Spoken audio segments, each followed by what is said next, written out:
নমস্কার, আমি তনয়া। ঘরকন্যা ও ঘোরাফেরার আরও একটি নতুন ব্লগে আপনাদের সকলকে জানাই স্বাগত। আশা করি আপনারা সকলে খুব ভালো আছেন। আমার সাথে থাকুন, পাশে থাকুন আর দেখতে থাকুন আজকের এই নতুন ব্লগটি। এই মুহূর্তে আমি আছি সুবর্ণভিলা রিসোর্টে। সুবর্ণভিলা রিসোর্টটি ঘাটশিলাতে। আমার সাথে থাকুন আর আমি আপনাদেরকে ঘুরে ঘুরে দেখাবো এখানকার এই রিসোর্টটি ঠিক কীরকম। এই যে পেছনে ঘরগুলি দেখতে পাচ্ছেন, এগুলি হলো কটেজ। আর এখানে খুব সুন্দরভাবে সাজানো গোছানো এক পরিবেশ। আর পেছনটিতে রয়েছে এই বাচ্চাদের খেলার জায়গা, আর তার ঠিক সাথে রয়েছে বয়ে যাচ্ছে পাশ দিয়ে সুবর্ণরেখা নদী, আর পেছনে ছোট ছোট পাহাড়। সব মিলেমিশে একটা খুব সুন্দর পরিবেশের মধ্যে আমরা আছি। আমি চেষ্টা করব আপনাদের সামনে তুলে ধরার আমার এই ঘাটশিলা ভ্রমণের কিছু সুন্দর সুন্দর মুহূর্ত। ভিডিওর ক্যাপশন এবং আমার ভিডিওর শুরুতে আমার কথাগুলি শুনে আপনারা নিশ্চয়ই সকলেই এতক্ষণে বুঝতে পেরেছেন আজকে আমাদের গন্তব্যটি কোনখানে। ঠিকই ধরেছেন, আজ আমাদের গন্তব্য পশ্চিমবঙ্গের একদম পার্শ্ববর্তী রাজ্য ঝাড়খণ্ডে অবস্থিত লেক, পাহাড়, নদী, জঙ্গল সব কিছু নিয়ে এক অপূর্ব সুন্দর প্রাকৃতিক সৌন্দর্যে ঘেরা জায়গা ঘাটশিলা। আমাদের গাড়ি এই মুহূর্তে নিবেদিতা সেতুর উপর দিয়ে ছুটে চলেছে। বাইরে বৃষ্টি হচ্ছে, তার সাথেই আমরা এগিয়ে চলেছি আজকে আমাদের গন্তব্যস্থলের দিকে। সকালবেলা 8টার সময় বেরিয়েছিলাম, আর এখন ঘড়িতে বাজে সকাল 10টা। এই মুহূর্তে আমরা আছি কোলাঘাটের আনন্দ রেস্টুরেন্টে। বাইরে এখনও বৃষ্টি হয়ে চলেছে, কিন্তু আমাদের জলখাবারেরও সময় হয়ে চলেছে, তাই বৃষ্টি উপেক্ষা করে সোজা বিরতি নিয়ে নিলাম কোলাঘাটে। জলখাবারে ছিল ভেজ স্যান্ডউইচ, আলুর পরোটা, তার সাথে তরকারি আর টক দই। এই সব কিছু খেয়ে এখন আমরা বেরিয়ে পড়ছি আমাদের আজকের গন্তব্য সাহিত্যিক বিভূতিভূষণ বন্দ্যোপাধ্যায়ের বসতবাড়ি যেইখানটিতে রয়েছে, অর্থাৎ কিনা আমাদের সকলের পরিচিত ঘাটশিলার উদ্দেশ্যে। কলকাতা থেকে কাছে পিঠে আপনারা যদি যেতে চান, দুদিনের ছুটিতে বা কিংবা একদিনের ছুটিতে অনায়াসেই ঘুরে আসতে পারেন এই ঘাটশিলা থেকে। সড়ক পথে এই ঘাটশিলা পৌঁছতে আপনাদের সময় লাগবে আনুমানিক 4.5 থেকে 5 ঘন্টার মতো। শুক্রবার সকাল সকাল আমরা বেরিয়ে পড়েছি। আমাদের এবার ঘাটশিলা ভ্রমণ 2 রাত্রি। এই 2 রাত্রি আমরা ঘাটশিলায় থেকে আশপাশটা সুন্দরভাবে ঘুরে নেব।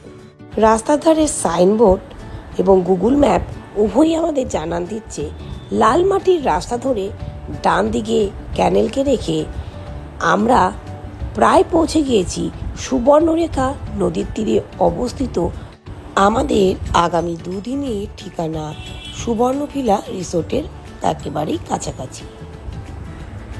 হাওড়া স্টেশন থেকে তিতলাগড় অথবা বারবিল জনশতাব্দী এক্সপ্রেস করেও আপনারা কিন্তু পৌঁছে যেতে পারেন ঘাটশিলা স্টেশনে।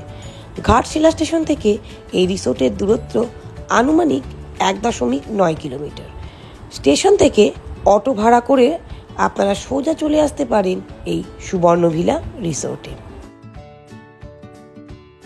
এই হলো সুবর্ণভিলা রিসোর্টের মূল প্রবেশ পথ, আর এই গেটটি ধরে সামনের দিকে এগিয়ে গেলে সোজা চলে যাব আমরা রিসোর্টের ভেতরে। এই যে এখানে হলো রিসোর্টটি, খুব সুন্দর একটা পরিবেশ। আপনারা দেখতেই পাচ্ছেন রিসোর্টের দেওয়ালের গায়ে খুব সুন্দর গ্রাম্য চিত্র তুলে ধরা হয়েছে। এই যে আমি সামনের দিকে একটু একটু করে এগিয়ে যাচ্ছি, যার মাঝখানে বাঁধানো রাস্তা পাকা, যেখান দিয়ে খুব সহজেই প্রবেশ করা যায় এই সুবর্ণভিলা রিসোর্টে।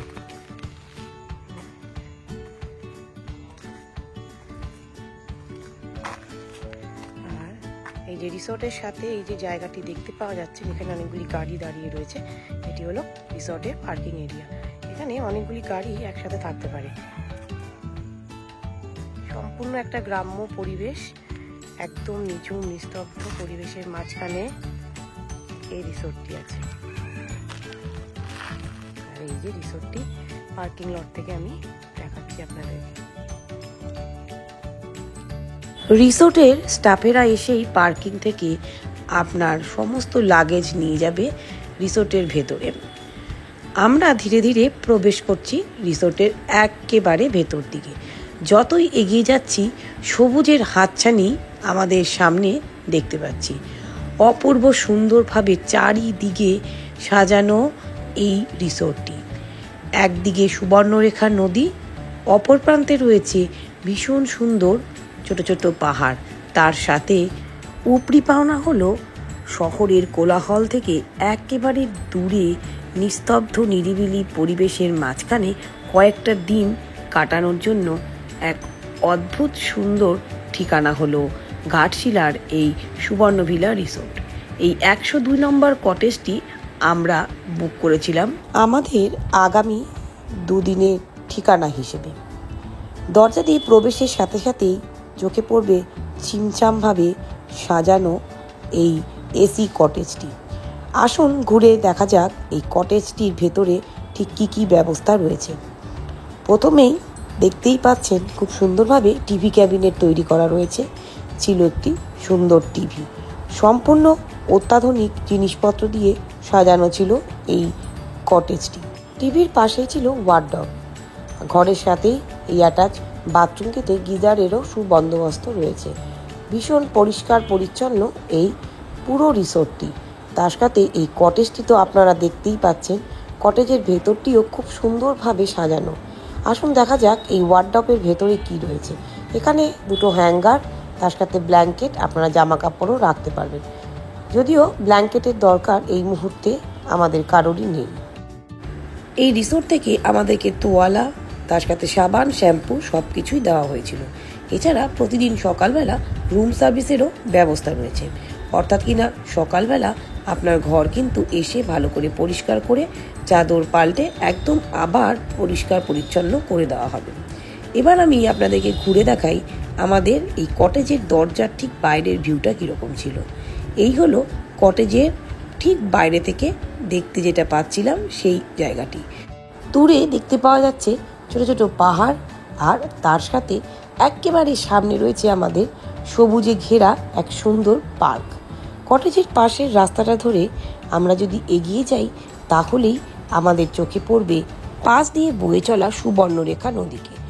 সুবর্ণরেখা নদীর একেবারে কোল ঘেঁষে গড়ে উঠেছে এই সুবর্ণভিলা রিসোর্টটি। এইখানটাতে দাঁড়ালে খুবই সুন্দরভাবে আমরা দেখতে পাবো নদীটি। যদিও এই নদীতে এখন জলের পরিমাণ একেবারেই কম। শুনেছি বর্ষাকালে নাকি খুবই সুন্দরভাবে জলে পরিপূর্ণ থাকে এই নদীটি। তবে আমাদের এখানে দক্ষিণবঙ্গে এবছর বৃষ্টির পরিমাণ এখন অবধি তো খুবই কম, তাই নদীতেও জল একেবারেই নেই বললে চলে। দেখুন পার্কের ভেতরে বাচ্চাদের জন্য কি সুন্দরভাবে খেলাধুলোর ব্যবস্থা রয়েছে। এইখানে রয়েছে বাচ্চাদের খেলার জন্য নানান ধরনের সরঞ্জাম।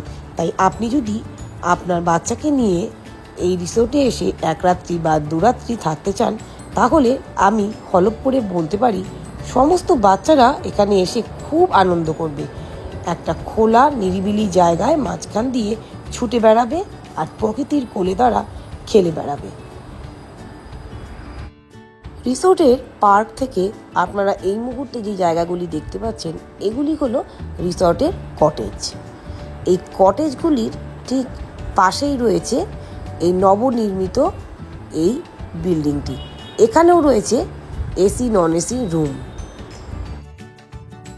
এই বাঁধানো রাস্তাটা ধরে এগিয়ে চললে ডান দিকে যে ছনের ছাউনি দিয়ে ঘেরা ঘরগুলি দেখতে পাচ্ছেন, এখানে কিন্তু বসে খাবার দাবার আপনি অনায়াসেই করতে পারেন। আপনি যদি রিসোর্টে কিচেনে গিয়ে বলে আসেন বা এই রিসোর্টের কোনো স্টাফকে বলেন তাহলে তারা আপনার জল খাবার থেকে শুরু করে রাতের খাবার এবং দুপুরের খাবার সব কিছুই এখানে আপনাকে তারা দিয়ে যাবেন। তা আপনি তখন প্রকৃতির কোলে বসে খাওয়া দাওয়াটাও সেরে নিতে পারবেন। ওই যে দূরে ছোট পাহাড় আর তার সাথে সুবর্ণরেখা নদী আপনাকে স্বাগত জানাচ্ছে এই রিসোর্টে। এই হলো রিসোর্টটির কিচেন। রিসোর্টের চেক ইন টাইম সকাল 10টা, চেক আউট টাইম সকাল 9টা। আসুন আমার সাথে আরও খানিকটা ঘুরে দেখুন এই ঘাটশিলার রিসোর্টটিকে।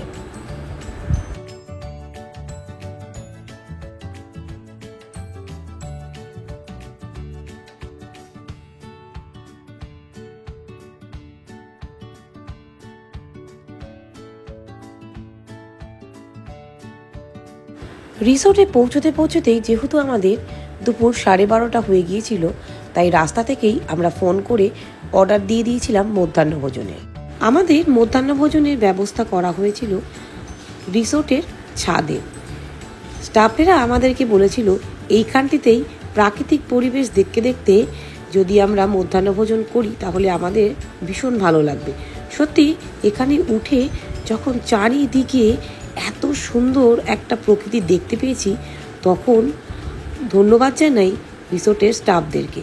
তারা না বললে আমরা হয়তো এই জায়গাটিতে খেতে আসতাম না, কারণ বাইরে ছিল প্রচণ্ড গরম।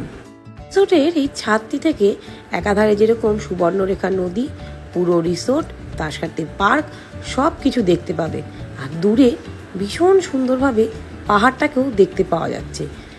এত সুন্দর একটা পরিবেশের মাঝখানে মধ্যাহ্নভোজন করতে কারই না ভালো লাগে।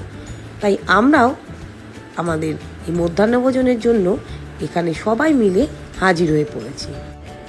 টেবিলে এসে হাজির হয়েছে আমাদের দুপুরের খাবার দাবার। এখানে ভেজ থালি 150 টাকা, ফিশ থালি যদি রুই মাছের হয়ে থাকে 180 টাকা, কাতলা মাছ হলে 200 টাকা, চিকেন থালি 200 টাকা। থালিতে রয়েছে ভাত, ঝুরি আলু ভাজা, পাঁপড় ভাজা, মুসুর ডাল, তার সাথে স্যালাড, পটল আলুর তরকারি, সয়াবিনের তরকারি, চাটনি, তার সাথে চিকেন বা আপনি যদি মাছ নিয়ে থাকেন তাহলে মাছ। চাইলে আপনাকে কিন্তু আলাদা করেও এখানে এর সাথে অন্য কিছু দিতে পারেন যদি আপনি সেটা অর্ডার করেন। আপনাদের সুবিধার জন্য আমি মেনু কার্ডটাও এখানে দিয়ে রাখলাম, আপনারা চাইলে একবার এই মেনু কার্ডটাও দেখে নিতে পারবেন। ছিমছাম ঘরোয়া রান্নার মাধ্যমে আমরা আমাদের মধ্যাহ্নভোজনটা সেরে ফেললাম।